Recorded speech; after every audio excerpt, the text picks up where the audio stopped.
Lucas Harrington sat in the back of his black limousine, staring out the tinted window at the blurred lights of Manhattan. His name was printed on magazines, business journals, and online headlines almost daily. The young tech titan, America's relentless billionaire. For most men, this would have been the dream. Power, influence, a mansion in the Hamptons, and a penthouse that overlooked Central Park. Yet as the car sped through the night, Lucas felt hollow. Every date, every relationship, seemed rehearsed. The women who entered his life admired his wealth before they even knew him. Diamonds, jets, and fancy dinners had become a test he never wanted to run, but one he couldn't escape. Could anyone love Lucas Harrington without the fortune? That question haunted him. One evening, tired of boardrooms and shallow conversations, Lucas ordered his driver to take the long way back to his private estate. The limousine rolled past small highways until the glow of the city gave way to the quiet countryside. Rolling fields stretched under the fading light, dotted with barns, old shacks, and signs for local farms. Finally, they passed a weathered wooden sign that read, "Seabrook Harbor, fresh anchovies, family-owned since 1948. Lucas chuckled at the sight. Anchovies. Of all things, why would anyone dedicate their life to such a smelly, unglamorous trade? Yet something about that sign stuck in his mind. The image of rough hands pulling nets from the water, of living day to day without anyone caring about money or fame, gave him an odd sense of peace. 4 days afterward, Lucas could not shake the thought.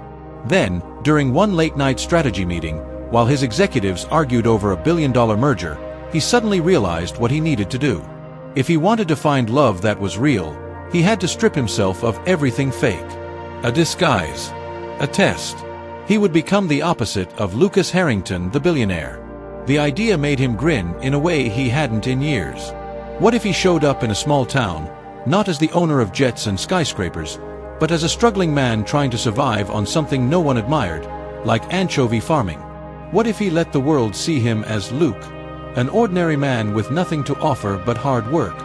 If a woman could look past the smell of fish, past the rust of a pickup truck, past the worn boots and calloused hands, and still choose him, then she was worth everything. That night, Lucas opened his laptop, not for business but for research. He typed, "Anchovy farms near coastal towns in the United States." Dozens of results appeared. Small fisheries in Maine, Massachusetts, and down through North Carolina. Finally, he found one in a quiet seaside community several hours from New York. Perfect. The next morning, Lucas contacted his lawyers, personal assistants, and even his driver with one instruction. "For the next few months, I disappear. You'll tell the world I'm traveling abroad on business. I don't want anyone to know where I am." When they pressed him for details, Lucas simply smiled. Consider this a personal experiment.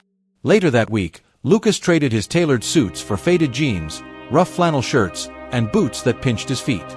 He cut his perfectly styled hair shorter, leaving it messy. Standing before the mirror in his penthouse, he barely recognized himself.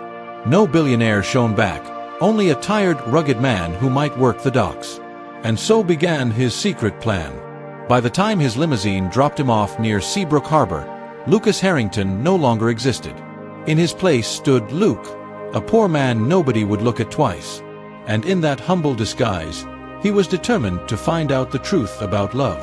The air in Seabrook Harbor smelled of salt, rust, and fish. It wasn't the kind of scent Lucas Harrington was used to.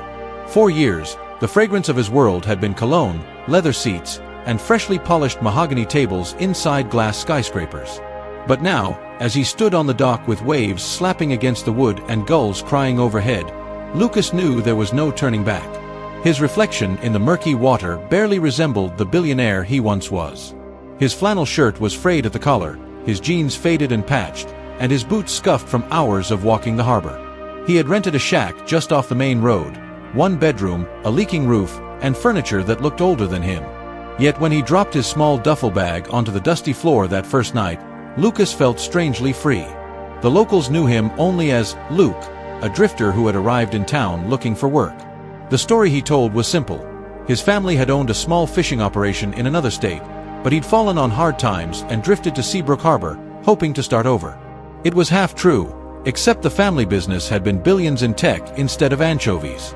Within days, Luke found himself working beside old fishermen at the small anchovy farm by the water. The job was harsher than anything he had ever done. Nets heavy with wriggling fish cut into his palms, the icy Atlantic water seeped through his gloves, and the smell. God, the smell clung to him no matter how much he scrubbed. By noon each day, his back ached, his shoulders throbbed, and his stomach growled. Gone were the days of catered lunches and sparkling water on silver trays. Now he ate sandwiches wrapped in brown paper, sometimes just bread and cheese, sitting on overturned buckets with other men who spoke in rough accents. Yet strangely, Lucas didn't hate it. For the first time in years, people spoke to him without expectation. No one asked for investments. No one angled for invitations to galas or fundraisers. They teased him for being clumsy, laughed when he spilled half a bucket of anchovies back into the sea, and treated him like any other newcomer who had to prove himself. One evening after work, Luke sat outside his shack, staring at his blistered hands.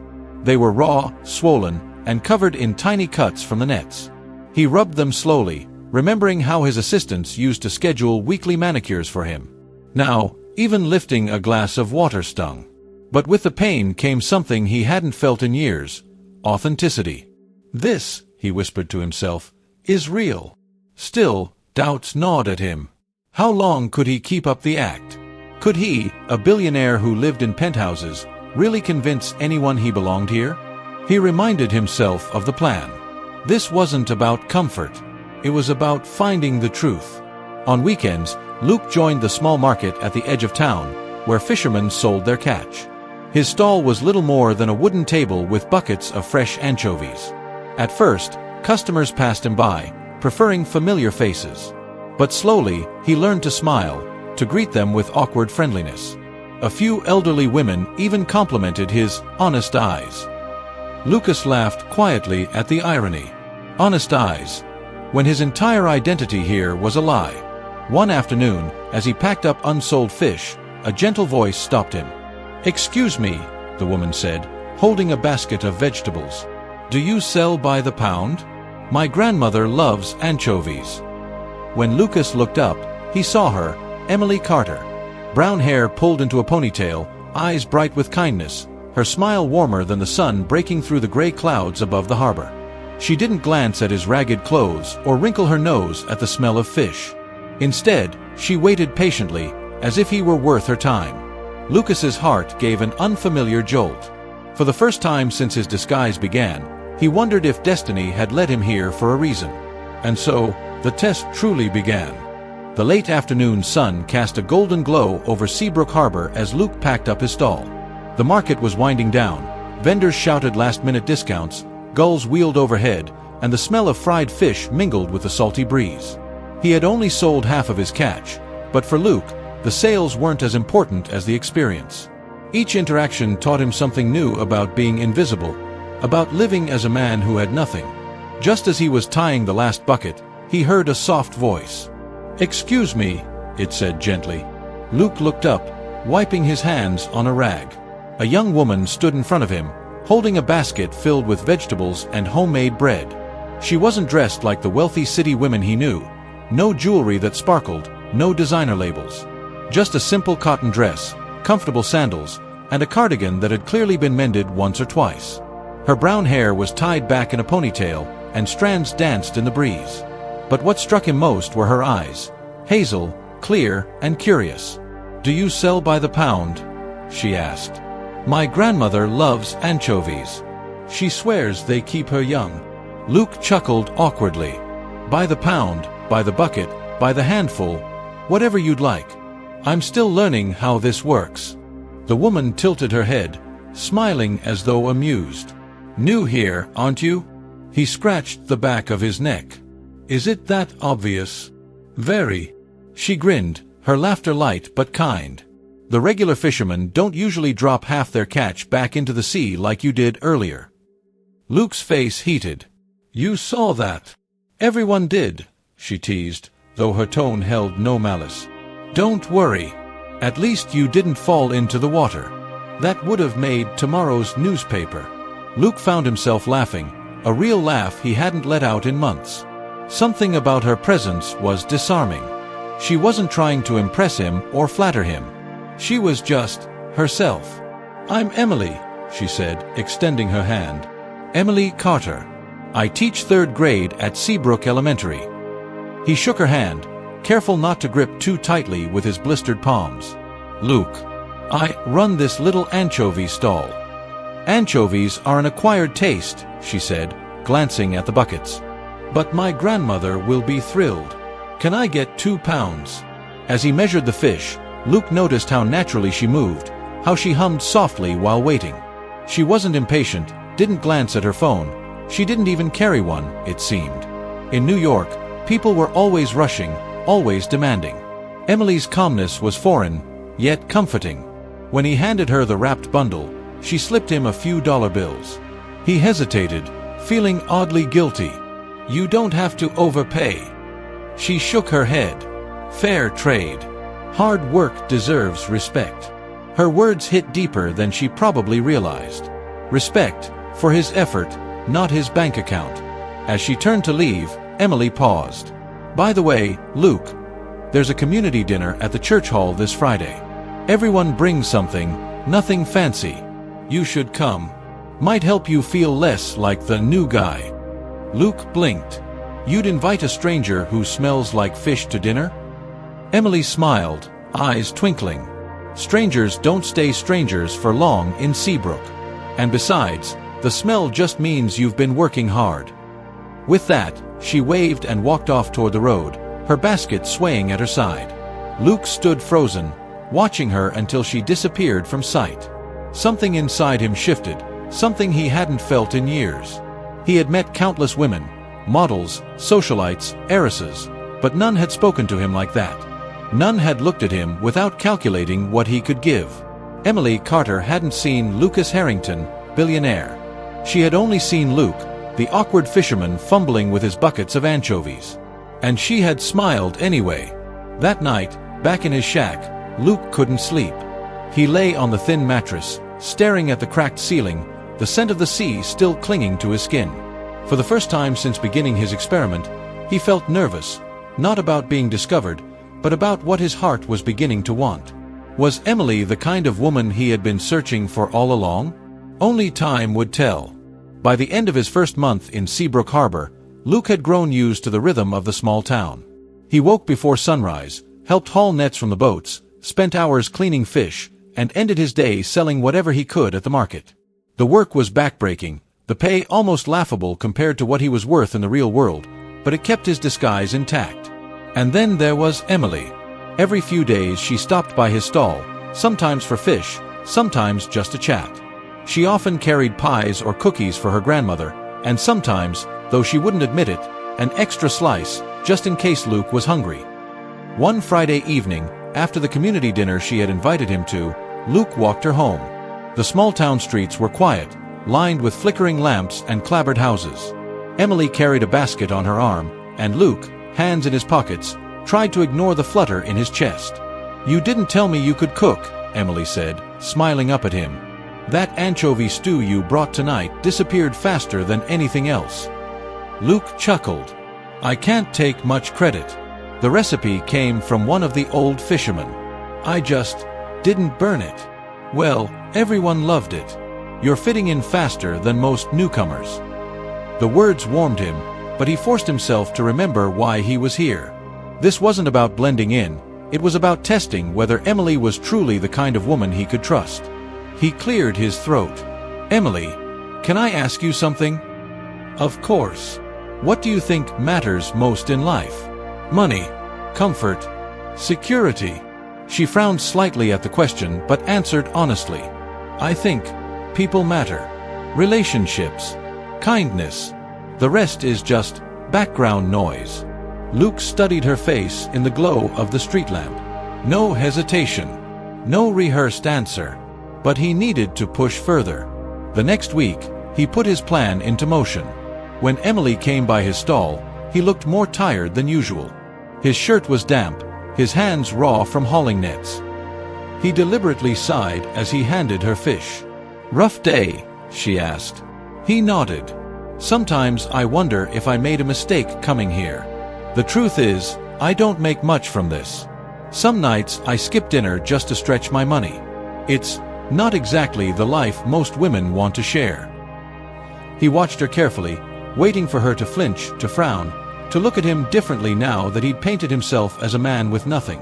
But Emily didn't pull away. She leaned against his stall, eyes full of quiet strength. "Luke, I've seen how hard you work. You're honest, you're not afraid to get your hands dirty, and you still show up with a smile. That matters more than a fat paycheck." His chest tightened. "Even if I can't give someone a big house, fancy vacations, or, well, anything really." Emily laughed softly. "What good is a big house if it's empty of love? I'd rather live in a shack by the sea with someone who cares than in a mansion with someone who doesn't." For a moment, Luke forgot to breathe. She had no idea how close her words struck to his reality. He had the mansion. He had the wealth. And yet, sitting here with her, the thought of losing it all didn't scare him, because Emily was proving something he had longed to believe. But doubt still whispered in his mind. What if she changed her tune when she discovered the truth? What if her acceptance of poor Luke crumbled once she realized he was, in fact, Lucas Harrington, the billionaire she might have read about in magazines? Still, as Emily picked up her basket and smiled at him, Luke felt hope rise in his chest. "Don't give up, Luke," she said warmly. "Life has a way of rewarding those who keep trying." And as he watched her walk away into the fading light, Luke knew the test was only beginning. Seabrook Harbor was a quiet town, but every small community had its share of tension. For Emily, that tension often came in the form of Mark Donovan. Mark had grown up in Seabrook, the son of a wealthy land developer who owned half the real estate along the coast. Tall, broad-shouldered, with perfectly combed blonde hair, Mark carried himself with the smug confidence of someone who believed the town owed him respect. Years ago, he had tried to court Emily, showering her with gifts, dinners, and promises of a life better than a schoolteacher could ever dream of. She had rejected him gently but firmly. Yet Mark wasn't the type to take no as an answer. One afternoon, as Luke unloaded buckets of anchovies at his stall, Mark appeared. He wore a pressed polo shirt and loafers far too clean for a fishing town. His shiny black SUV gleamed nearby, a sharp contrast to Luke's rusted pickup. "Well, well," Mark drawled, stepping closer with a smirk. "The new fish boy. I was wondering when I'd get a proper look at you." Luke glanced up, wiping his hands on a rag. "Name's Luke." "Luke," Mark repeated, his tone dripping with mockery. What a fitting name for someone knee-deep in fish guts. A couple of nearby vendors chuckled nervously, sensing trouble. Luke stayed calm. "It's honest work," Mark scoffed. "Honest, maybe. Profitable? Hardly. You won't last 6 months selling bait fish. This town eats newcomers alive." Before Luke could reply, Emily approached, carrying a basket. She froze when she saw Mark. "Emily," Mark said smoothly, turning his grin on her. "Fancy seeing you here. Picking up dinner from him." Emily's jaw tightened. "Yes, Mark. Luke sells the freshest fish in town." "Fish," Mark repeated with a laugh. "Come on, Emily. You can do better. Dinner in Boston, a weekend in the city. Why settle for this?" He gestured disdainfully at Luke's stall, the buckets of anchovies, the old wooden table. Luke said nothing, though his fists clenched at his sides. Emily's voice was steady. "Because this," she motioned to the stall, "is someone working hard, not flashing wealth to impress people. That means something." Mark's smile faltered. For a moment, his polished confidence cracked. Then he sneered at Luke. "You think you stand a chance with her? Look at you. You smell like fish, you live in a shack, and you've got nothing to offer. Emily needs security, a future, things you can't give." Luke finally spoke, his voice calm but firm. "What I can give is respect. Something money can't buy." Mark's eyes narrowed. Big words for someone with empty pockets. He stepped closer to Emily, lowering his voice. "Emily, you know me. We grew up together. You don't belong with a drifter like him. He's nothing." Emily's cheeks flushed, not with embarrassment but anger. "Mark, enough. You think money makes you better than everyone, but it doesn't. Respect, kindness, loyalty, Those matter more. And if you can't see that, then maybe you're the one with nothing." The market fell silent around them. A few vendors exchanged glances, surprised at Emily's sharp tone. Mark's jaw tightened, his pride wounded. He forced a cold smile. "We'll see, Emily. We'll see how long this fisherman lasts before you realize he has nothing to offer." With that, he turned on his heel, climbed into his SUV, and roared off, leaving a tense silence behind. Emily exhaled slowly, then looked at Luke. "I'm sorry you had to deal with him. Mark's been persistent." Luke forced a small smile, though inside his chest burned with both gratitude and guilt. Gratitude that Emily had defended him so fiercely. Guilt because Mark was right in one way. Luke did have something to hide. As Emily walked away with her fish, Luke whispered to himself, "If only you knew the truth, Emily." And deep down, he knew Mark Donovan wasn't finished. The storm rolled in without mercy. By late afternoon, the skies above Seabrook Harbor had darkened into a swirling mass of gray, and the wind howled through the narrow streets like a beast unleashed. Waves slammed against the docks, sending sprays of seawater into the air, and vendors scrambled to tie down their stalls before everything was swept away. Luke had been helping the fishermen secure their boats when he thought of Emily. Her grandmother's cottage stood close to the waterfront, a place vulnerable to floods during storms like this. Fear tightened in his chest. Without a second thought, he grabbed his jacket and sprinted through sheets of rain. By the time he reached the cottage, the water in the street was already ankle-deep. Emily stood on the porch, shouting over the wind. "Luke!" Relief flashed across her face. "The water's rising. We can't get out. Grandma's too weak to walk fast. Stay inside," Luke yelled, rushing up the steps. He pushed open the door to find the old woman sitting in a chair, blankets wrapped around her shoulders. Her eyes widened at the sight of him, but before she could speak, Luke crouched beside her. "Don't worry, ma'am. I'll carry you." The grandmother nodded faintly, trusting him without hesitation. With Emily close behind, Luke lifted the frail woman into his arms and pushed back into the storm. The wind cut against his face like knives, rain stung his eyes, but he pressed forward, each step heavy in the rising water. Emily clutched his arm to steady herself, her voice urging him on.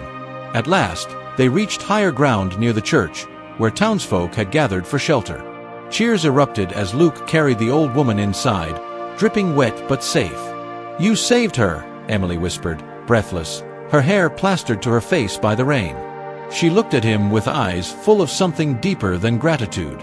For a moment, Luke forgot the storm. He forgot the disguise, the lies, the weight of his plan. All he saw was Emily, the woman who had believed in him when he was nobody. And in that instant, he knew he couldn't keep lying. Not after this. Later that night, when the storm had passed and the shelter had grown quieter, Luke found Emily sitting alone near the window. Candlelight flickered against her face, and exhaustion softened her expression. He sat down across from her, his heart pounding like a drum. "Emily," he began, his voice rough, "there's something I need to tell you." She tilted her head, concern etching her features. "What is it?" He drew a deep breath. "My name isn't really Luke. It's Lucas Harrington." She blinked, confused. "Harrington? As in, the tech billionaire? That Lucas Harrington?" He nodded, shame burning in his eyes. "Yes, that's me. I came here under disguise because I needed to know. I needed to find someone who could love me without money, without the mansion, without the private jets. I pretended to be poor because I wanted to see who cared for the man, not the fortune." Emily's face paled. She stared at him in disbelief, her lips parting but no words coming out. Finally, she whispered, "So everything, all this time, it was a lie?" Luke's chest tightened. "Not everything. The work, the calluses on my hands, the dinners we shared, those were real. My feelings for you are real. I didn't trust the world anymore. I needed to be sure." Her eyes shimmered with tears, not of joy but of betrayal. "You lied to me, Luke. Or Lucas. Whoever you are. You made me believe you were struggling, that you were living hand to mouth. And all this time, you were a billionaire testing me like some experiment." The word cut deeper than any storm could. "I'm sorry," he said hoarsely, his voice breaking. "I never meant to hurt you. I only wanted to find truth. And I found it in you. But if I've ruined that, then I'll live with it." Emily turned away, hugging her arms tightly as if shielding herself. Silence stretched between them, heavy and suffocating. At last, she whispered, "I don't know if I can forgive you, Lucas." And with those words, Luke realized the storm outside had passed, but the storm inside Emily's heart had only just begun. The storm had passed, leaving Seabrook Harbor washed clean under the morning sun. Gulls wheeled in the sky, their cries sharp and restless, while the waves lapped gently against the wooden pier. Fishermen were already mending nets, their voices carrying over the water, but Lucas Harrington stood apart from them, staring at the horizon. He hadn't slept. Not after Emily's words the night before. "I don't know if I can forgive you." The weight of her voice echoed in his chest. For the first time in his life, Lucas felt powerless, not because of a boardroom vote, not because of a market crash, but because he might have destroyed the only real connection he had ever known. He had considered leaving quietly, disappearing back into his billionaire world and burying the memory of Seabrook in silence. But something kept him rooted to this pier. He wasn't ready to give up. Not without one last chance to explain. The sound of footsteps on the wooden planks made him turn. Emily was there, walking slowly toward him. She wore a simple blue dress, her hair loose, the morning breeze tugging at the strands. Her eyes were tired, guarded, but she had come. "Emily," he said softly, almost in disbelief. She stopped a few feet away. "You wanted to talk." Lucas swallowed hard, his throat dry. "I don't deserve another chance. I know that. But I couldn't leave without telling you. I'm sorry. Truly sorry. Every word I spoke as Luke, every laugh we shared, every moment, it was real. My name wasn't, my background wasn't, but my heart, that was never a lie." Emily's eyes shimmered, though her face remained steady. "You made me feel like a fool, Lucas. I trusted you. And when I thought you had nothing, I respected you for your strength. But now I don't know if I can separate the man from the mask." "I understand," he said, his voice breaking. "If you walk away now, I won't stop you. I'll never try to buy your forgiveness, never try to bribe you with anything. You've shown me that love can't be bought. If I've lost you, at least I finally know that." For a long time, Emily was silent. The only sound was the creak of the pier and the distant splash of waves. She looked at him, at his worn flannel shirt, his roughened hands, his eyes filled not with arrogance but with something raw, almost broken. Finally, she whispered, "When you carried my grandmother through the storm, when you fixed my fence, when you stayed up late cooking stew for the community, that was you, Lucas. Not the billionaire. Not the disguise. Just you. That's the man I fell for." Hope flickered in his chest. "Emily." "But," she added firmly, "trust is fragile. You shattered it once. If I forgive you, I need your promise. No more lies. No more tests. Only honesty, even when it's hard." He stepped closer, his voice steady. "You have my promise. From this day on, you'll have nothing but the truth." For a moment, Emily studied him, searching his face for any sign of deception. Then, slowly, she reached out and took his hand. His calloused palm closed around hers, and relief flooded through him like sunlight breaking a storm. "I forgive you," she said softly. "But don't make me regret it." Lucas's eyes burned with unshed tears as he pulled her gently into his arms. The smell of salt water and fish still clung to him, but Emily didn't care. For the first time, she held him not as Luke the fisherman, not as Lucas the billionaire, but as the man she loved. Together, they stood at the edge of the pier, the morning light casting a golden path across the sea. Lucas had come to Seabrook Harbor seeking truth. He had found it, not in wealth, not in disguise, but in the heart of a woman who chose him for who he was beneath it all. And this time, he vowed, he would never let her down again. Thank you for listening to this story. I hope you enjoyed it as much as I enjoyed sharing it with you. Until we meet again in the next story, take care and keep the magic of imagination alive.